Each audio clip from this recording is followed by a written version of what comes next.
Kuna kisa kimoja kizuri kilitokea.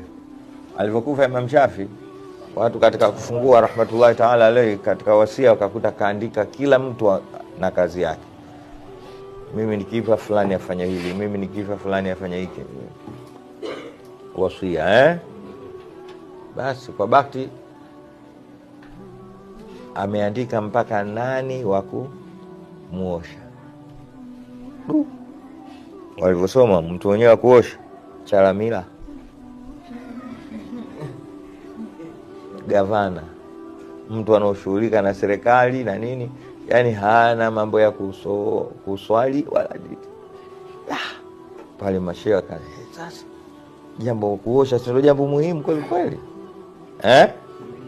wakasema hatumkateni bwana. Sasa nyingine imamu alikuwa anaumwa bwana Chalamila, wakajadilia na mvutano ulikuwa mkubwa sana. Mmoja akasema sikizeni bwana, tunazungumzia habari za Imam Shafi hapa. Mtu ambaye Mtume Muhammad sallallahu alaihi wasallam alisema alimun qurashiyun yamla'u tibaqa al-ardi ilma, mbele huko atakuja mwanachuoni wa Kikuraishi atakayojaza viwanja vyote vya ulimwengu elimu, ndo huyo, simkadhibishe. Akaitwa tu Chalamila. Haya, akakubaliana. Natoa mfano Chalamila lakini ni mgavana hakuwa Chalamila huyo. Sawa? Mfano basi wakaenda kumwambia bwana, tumekuja mnasemaje Imam Shafi kafa?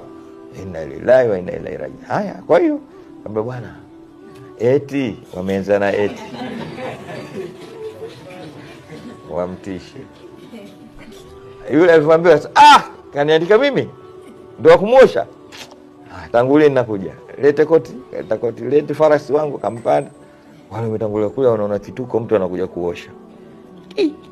Tuangalie leo. Wasikia mtu ana yule alifika pale. Yuko wapi? Huyu hapa. Maji? Atalisheni maji. Sabuni? Vikayo kwa vitu vyote. Akatoka nje kidogo kauli. Kwani Imam Shafi aliacha watoto wangapi?